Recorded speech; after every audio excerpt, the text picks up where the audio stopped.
Hello students, कैसे हो आप सभी। आई होप आप सभी अच्छे होंगे। आप सभी का स्वागत है मेरे यूट्यूब चैनल पुनिया क्लासेस में। और आज हम स्टार्ट करेंगे 9th क्लास का 9th chapter force and law of motion. Force और लॉ ऑफ मोशन को हम स्टार्ट करेंगे। देखो, फोर्स जो हमारे पास होता है, जब भी हम किसी भी चैप्टर को स्टार्ट करते हैं तो हमारे पास उस चैप्टर का नेम जो होता है वो क्लियर करना जरूरी होता है कि नेम। तो हमारे पास क्या है, नेम है force and law of motion. Force हमारे पास क्या होता है, अगर हम बात करें फोर्स की, देखो डेली एक्टिविटीज में किसी भी ऑब्जेक्ट को मूव करवाने के लिए, अगर कोई ऑब्जेक्ट स्टेशनरी है, टेबल पे रखा है, तो आप क्या करते हो, या तो उसको पुश करते हो या उसको पुल करते हो। क्लियर। तो वो क्या होता है, फोर्स होता है। मीन्स किसी भी ऑब्जेक्ट की स्टेट चेंज करना, उसको स्लो डाउन करना, उसको स्पीड अप करना, उसके लिए जब भी हम उस ऑब्जेक्ट के ऊपर एफर्ट लगाते हैं, या तो पुश की फॉर्म में या पुल की फॉर्म में, तो उनको हम उस क्वांटिटी को हम क्या बोल देते हैं, उस क्वांटिटी को हम बोल देते हैं फोर्स। उस क्वांटिटी को हम क्या बोल देते हैं, फोर्स। सपोज करो हमें कोई एक ये मार्कर ही है, मार्कर हमने इसे ऊपर उठाना है, तो हमने क्या किया, इसको पुल किया है। अगर हमने इसको पुल किया है तो क्या लगा है हमारे पास यहाँ पर, फोर्स लगा है। क्लियर। तो डेली एक्टिविटी में फोर्स को हम क्या कर सकते हैं, देख नहीं सकते बट फील कर सकते हैं। तो हमारे पास फोर्स क्या हुआ, अभी हमने बोला है कि फोर्स हमारे पास क्या होता है, या तो हम किसी ऑब्जेक्ट पे पुश करें या उसको पुल करें, जो क्वांटिटी इंट्रोड्यूस होती है उसको हम क्या बोलते हैं, फोर्स। तो फोर्स हमारे पास क्या होगा, the effort exert on a body in the form of push and pull। कि जब भी किसी बॉडी के ऊपर पुश या पुल की फॉर्म में एफर्ट एक्सर्ट किए जाएंगे, उसको हम क्या बोलेंगे, फोर्स। क्या बोलेंगे हम उसको, फोर्स बोलेंगे। अब जो फोर्स हमारे पास होता है, फोर्स की अगर हम बात कर ले, तो जो फोर्स का कंसेप्ट है हम आगे पढ़ेंगे। फोर्स का जो कंसेप्ट हमारे पास होता है वो न्यूटन ने दिया था, इसलिए जिसको एसआई यूनिट है, एसआई यूनिट ऑफ फोर्स, वो हमारे क्या है, न्यूटन है। क्या है, न्यूटन। क्लियर। उसके बाद फोर्स जो हमारे पास होती है एक वेक्टर क्वांटिटी होती है। अब हम बात करते हैं फोर्स के बारे में। हमें पता चला कि किसी भी ऑब्जेक्ट के ऊपर अगर आपको फोर्स, आप एफर्ट एक्सर्ट करते हो पुश या पुल की फॉर्म में, उसको फोर्स बोलते हैं। तो अब हम बात करते हैं टाइप्स ऑफ फोर्स की। फोर्सेस हमारे पास कितने टाइप के होते हैं। फोर्सेस बेसिकली हमारे पास टू टाइप्स के होते हैं। फर्स्ट हमारे पास होते हैं balanced forces, balanced forces. Second हमारे पास होते हैं अनबैलेंस्ड फोर्सेस। सेकंड हमारे पास होते हैं अनबैलेंस्ड फोर्सेस। क्लियर। अब बात कर लेते हैं कि हमारे पास बैलेंस फोर्सेस क्या होते हैं और अनबैलेंस फोर्सेस क्या होते हैं। बैलेंस क्या है, बैलेंस नाम से ही क्लियर है हमारे पास जी कि फोर्स बैलेंस होगा। मींस सपोज करो हमारे पास कोई ऑब्जेक्ट है, एक बॉक्स है, इस बॉक्स पे इक्वल अपोजिट दो फोर्स एक्ट कर रहे हैं। इस बॉक्स के ऊपर एक F1 डायरेक्शन, मींस इस डायरेक्शन में F1 फोर्स एक्ट कर रहा है, इस डायरेक्शन में F2 फोर्स एक्ट कर रहा है। अगर F1 इक्वल है F2 के और दोनों की डायरेक्शन अपोजिट है, तो जो नेट फोर्स होगा, नेट फोर्स, वो हमारा क्या है, जीरो।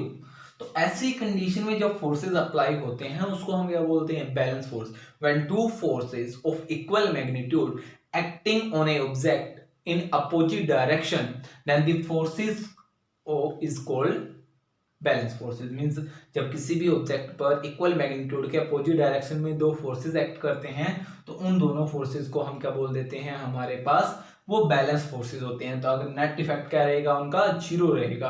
मींस अगर आपके पास कोई ऑब्जेक्ट उस टाइम मोशन में है तो वो रेगुलरली उसी इंटरवल में मोशन में चला जाएगा। अगर वो रेस्ट में रहेगा तो वो रेस्ट पे ही रहेगा फोर्स लगने के बाद। एग्जाम्पल के लिए अगर हम मान लें कि अगर हम इस बोर्ड, व्हाइट बोर्ड को पुश करते हैं तो क्या होता है, जितना फोर्स हमने लगाया उतना ही व्हाइट बोर्ड हमारे ऊपर लगाएगा। व्हाइट बोर्ड ऐसा तो नहीं कि पीछे की तरफ से चला जाए, क्यों? क्योंकि जितना फोर्स हम अप्लाई करेंगे उतना ही हमारे ऊपर अपोजिट डायरेक्शन में अप्लाई होगा। तो क्या रहेगा, जो ये वॉल है और ये बोर्ड जिससे अटैच है वो किस में रहेगा, रेस्ट में रहेगा। ऐसे फोर्स को हम क्या बोलते हैं, बैलेंस फोर्स। अब बात करते हैं अनबैलेंस फोर्स की।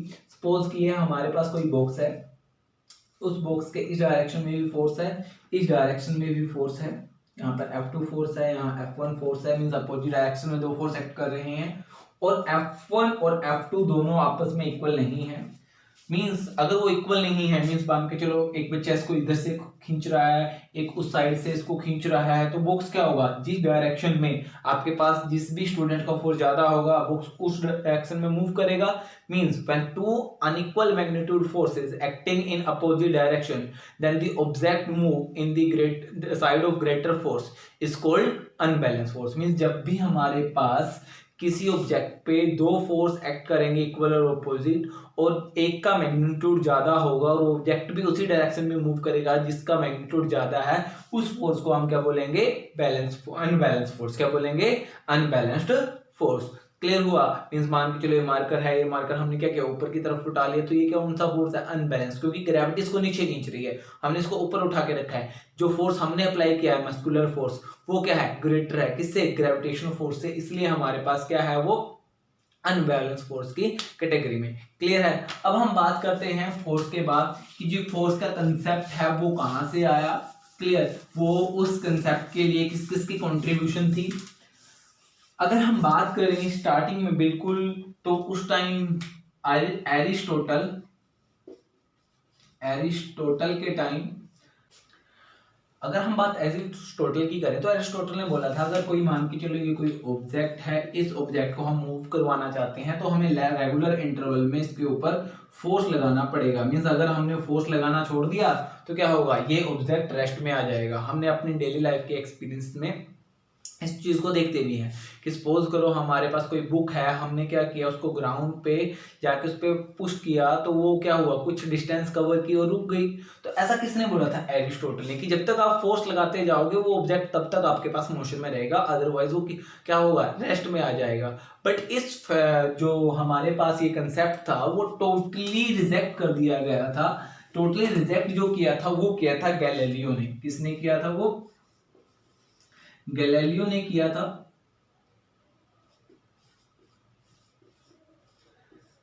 गैलीलियो ने एक एक्सपेरिमेंट किया था, हम बात कर लेते हैं गैलीलियो से एक्सपेरिमेंट की। गैलीलियो ने क्या बोला था, गैलीलियो ने क्या किया, गैलीलियो ने बोला था कि जो भी ऑब्जेक्ट होते हैं जिनके ऊपर हम फोर्स अप्लाई करते हैं और कुछ डिस्टेंस कवर करके वो क्या हो जाते हैं, रुक जाते हैं, तो वो सिर्फ एयर रेजिस्टेंस या फ्रिक्शनल फोर्स की वजह से रुकते हैं। किसकी वजह से रुकते हैं, फ्रिक्शनल फोर्स की वजह से। उसने क्या किया, उसने दो प्लेन लिए, इंक्लाइन प्लेन। वो जो दोनों प्लेन उसने लिए तो उसने क्या बोला, वो प्लेन थे जो वो सरफेस थे, प्लेन सरफेसेस, वो उसने बोला कि ये बिल्कुल हमारे पास क्या है, दोनों सरफेसेस हमारे पास फ्रिक्शन लेस हैं। अगर कहता मैं किसी भी ऑब्जेक्ट को, गैलीलियो ने बोला था अगर किसी ऑब्जेक्ट को h हाइट से छोड़ता हूं और ये सरफेस फ्रिक्शन लेस है तो ये वाली जो बॉल है वो डिस्टेंस कवर करती करती इस सर्टेन हाइट को क्या करेगी, अचीव करती है। क्या करती है, सर्टेन हाइट को अचीव। ये दूसरे केसेस में उसने क्या बोला था कि वो इससे ज्यादा हाइट नहीं जाएगी। मींस दूसरे में उसने क्या बोला, अगर मैं इसी प्लेन को इंक्लाइन करके रखूं और इस सरफेस को आगे की तरफ बढ़ा दूं, मींस मैंने क्या किया, बिल्कुल आगे की तरफ बढ़ा दिया और उसके बाद मैंने इस बॉल को क्या किया, यहां से पुश किया, छोड़ दिया, तो अगर ये फ्रिक्शन लेस है तो ये बॉल कंटिन्यू मोशन में रहेगी। ये बॉल किस में रहेगी, कंटिन्यू मोशन में, और इनफाइनाइट डिस्टेंस को क्या करेगी, कवर करेगी। तो उसने यहां से क्या पता लगा, तो गैलीलियो ने इस अपने एक्सपेरिमेंट से एक बात बोली। गैलीलियो कहता है कि अगर कोई भी ऑब्जेक्ट है, अगर वो मोशन में है, अगर वो मोशन में है तो वो मोशन में ही रहेगा, वो अपने आप से कैपेबिलिटी नहीं है उसकी कि वो अपने स्टेट को चेंज कर दे। अब गैलीलियो के एक्सपेरिमेंट पे ही गैलीलियो ने जो ऑब्जर्वेशन दी तो उसने बोला कि कोई भी ऑब्जेक्ट में कैपेबिलिटी नहीं होती कि वो अपने आप से अपनी स्टेट को चेंज कर दे। तो उसी एक्सपेरिमेंट के ऑब्जर्वेशन को लेकर न्यूटन ने लो डिफाइन किए। न्यूटन ने उनकी जो ऑब्जर्वेशन थी उनके कंक्लूजन निकाले और न्यूटन ने उसके बाद वहां पर हमारे पास लॉ को एक्सप्लेन किया। तो न्यूटन ने जो फर्स्ट लॉ वहां पर अनाउंस किया या एक्सप्लेन किया, न्यूटन्स फर्स्ट लॉ जिससे जाना जाता है या लॉ ऑफ इनर्शिया भी बोला जाता है, लॉ ऑफ इनर्शिया। न्यूटन ने क्या बोला? न्यूटन ने एक ही वही स्टेटमेंट यूज की गैलीलियो की, सिर्फ एक वर्ड ऐड किया उसमें, फोर्स। न्यूटन ने बोला a body either it is uniform motion either it is rest, it retain their state unless no external force acting on it. उसने क्या कहा कि कोई भी बॉडी है या तो वो यूनिफॉर्म मोशन में है या वो रेस्ट में है, वो तब तक अपनी स्टेट चेंज नहीं कर सकती जब तक कोई एक्सटर्नल फोर्स उसके ऊपर एक्ट नहीं करेगा, तब तक क्या नहीं कर सकती, वो अपनी स्टेट को क्या नहीं कर सकती, चेंज नहीं कर सकती। तो उसने क्या बोला, the object remain in its uniform motion or state of rest unless no force is acting. तो उसने पहले क्या बोला, द ऑब्जेक्ट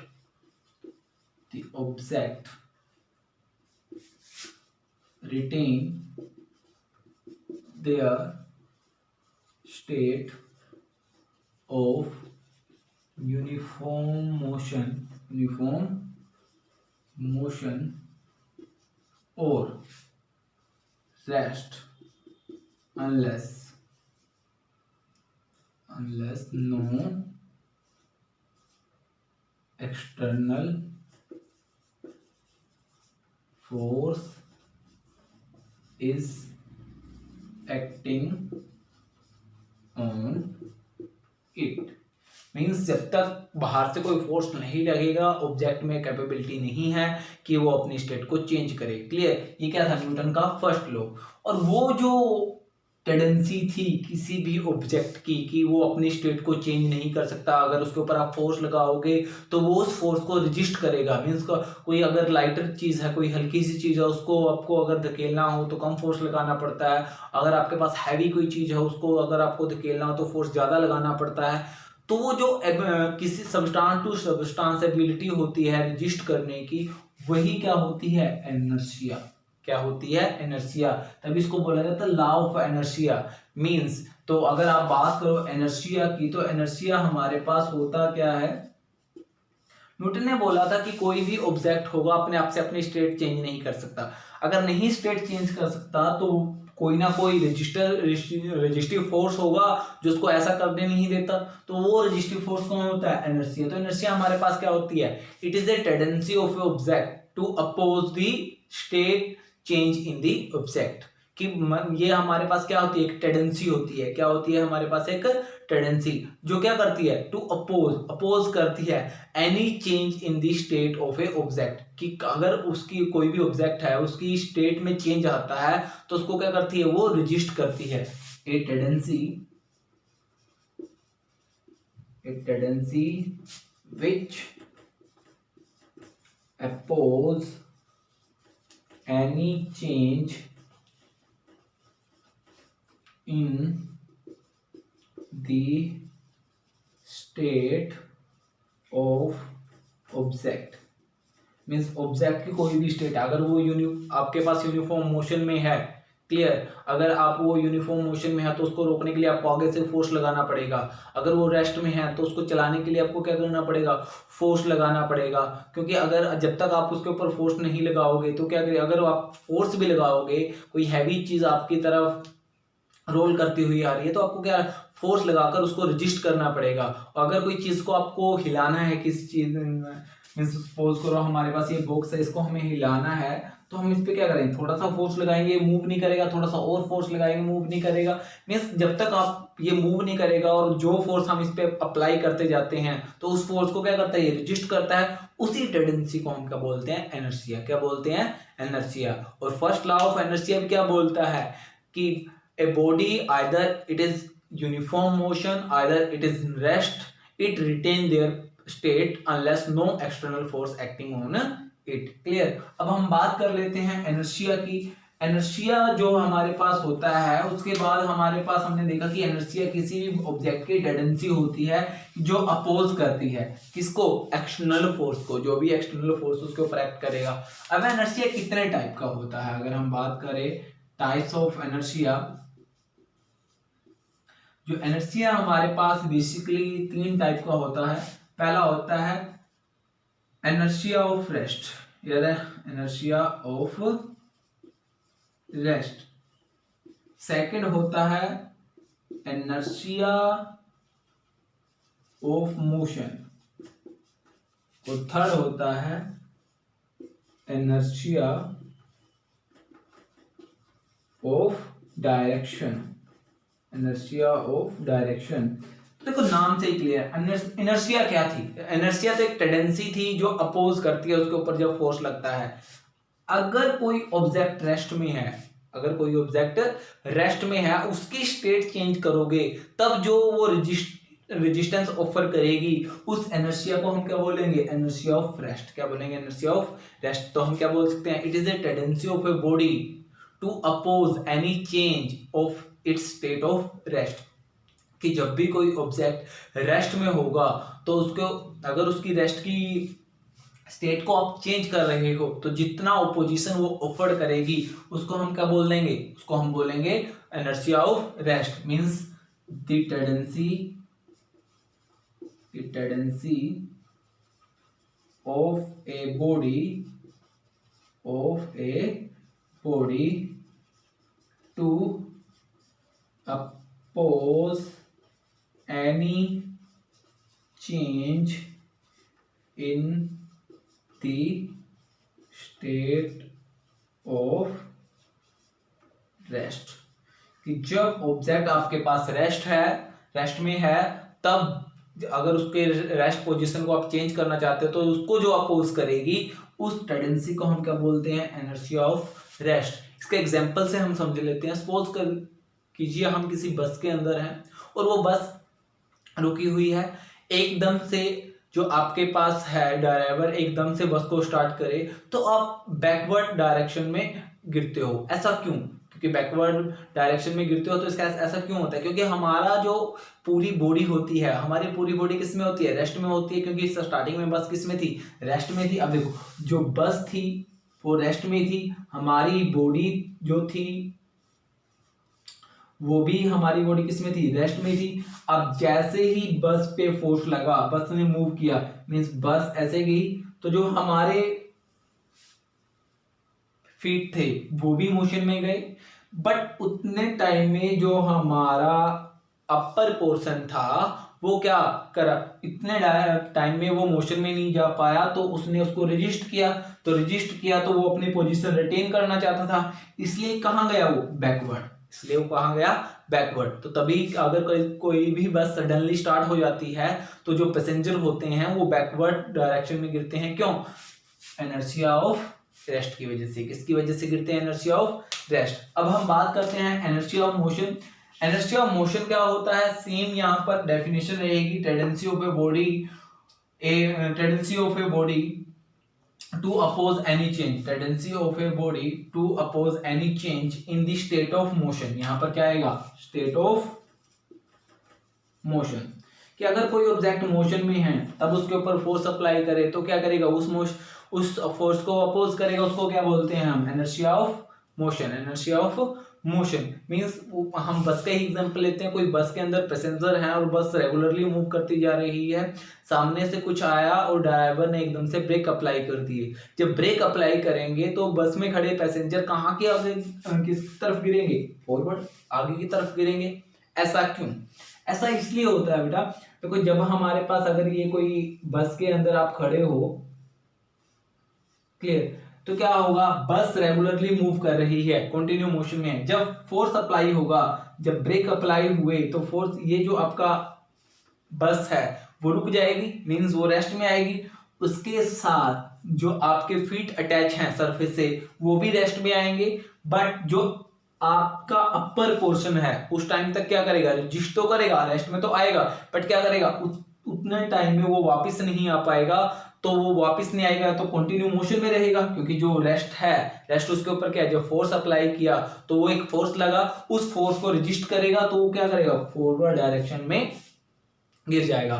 इसलिए हम क्या बोलते हैं कि जब भी कोई बस सडनली से ब्रेक अप्लाई करते हैं तो पैसेंजर आगे की तरफ गिरते हैं, वो क्या होता है, इनर्शिया ऑफ मोशन। अगर कोई बस स्टॉप है, एकदम से उसको स्टार्ट कर दिया जाए तो पर्सन जो बैकवर्ड गिरते हैं वो क्या होता है, इनर्शिया ऑफ रेस्ट। लास्ट जो हमारे पास बचा है इनर्शिया ऑफ डायरेक्शन, कि अगर किसी भी ऑब्जेक्ट की डायरेक्शन को चेंज किया जाए और उस टाइम जब वो ऑब्जेक्ट ऑपोजिशन ऑफर करेगा, वो ऑपोजिशन हमारे पास क्या होती है, वो होती है इनर्शिया ऑफ डायरेक्शन। मींस हमने किसी स्ट्रिंग से स्टोन को बांध रखा और घुमाना स्टार्ट कर दिया, अगर वो स्ट्रिंग टूट जाती है तो जो आपके पास, सपोज करो आप ऐसे गोल गोल घुमा रहे हो उसको, अगर वो स्ट्रिंग टूट जाएगी तो आपके पास जो भी स्टोन होगा वो क्या होगा, टेंजर डायरेक्शन में मूव करेगा, क्योंकि वो क्या चाहता है, जब आप उसको ऐसे मूव कर रहे हो सर्कुलर में तो आपने उसको रजिस्ट किया है, तो अगर आपने उसको, वो टूट गई यहाँ से, तो वो सीधी डायरेक्शन में, क्योंकि कोई भी ऑब्जेक्ट है वो स्ट्रेट लाइन मोशन फॉलो करना पसंद करता है। सपोज कीजिए आप किसी बस में हैं और उस बस के अंदर आपके पास कोई कर्व रोड आया, तो कर्व रोड जब आएगा तो आपका जो, जैसे ही ड्राइवर ने बस को घुमाया तो जो आपका वेट है, आप अपवर्ड की तरफ क्या हो गए, शिफ्ट हो गए, क्योंकि बस इधर गई, क्योंकि आप किस में चाहते थे, आप कंटिन्यू मोशन में आना चाहते थे, क्योंकि एक बॉडी की टेंडेंसी होती है वो कंटिन्यू स्ट्रेट लाइन मोशन में रहना चाहती है, और बस थी जो कर्व रोड से हमारे पास क्या हुआ, मुड़ गई, इसलिए हमें क्या होता है, टुवर्ड द सेंटर या अवे फ्रॉम द सेंटर कई बार क्या होता है, हमें फोर्स एक्सपीरियंस होता है। ये था हमारे पास inertia, type of inertia with example. और जो इनर्शिया हमारे पास होता है, बेसिकली हम इनर्शिया जो हमारा रिलेटेड होता है वो मास से रिलेटेड होता है। इनर्शिया जो हमारे पास होता है बेसिकली वो हमारा किससे रिलेटेड होता है, मास से। मींस जिस भी ऑब्जेक्ट का इनर्शिया हम बोल भी सकते हैं, इनर्शिया वो इक्वल होता है, inertia is equal to mass. अगर हम यहाँ कंसिडरेशन मींस जिस भी ऑब्जेक्ट का मास क्या होता है, the matter contained by the object. Means जिस भी ऑब्जेक्ट का जितना ज्यादा मास होगा उतना ज्यादा हमारे पास क्या होगा, उस ऑब्जेक्ट का इनर्शिया। मींस जितना ज्यादा मास होगा उस ऑब्जेक्ट को उतना ज्यादा फोर्स लगेगा मूव करवाने के लिए और स्टॉप करने के लिए भी। क्लियर है? ये था हमारे पास इनर्शिया और फर्स्ट लॉ का, न्यूटन का सेकंड लॉ, थर्ड लॉ हम नेक्स्ट लेक्चर में करेंगे। अगर वीडियो पसंद आई हो तो लाइक करना, शेयर करना, सब्सक्राइब करना। Thank you.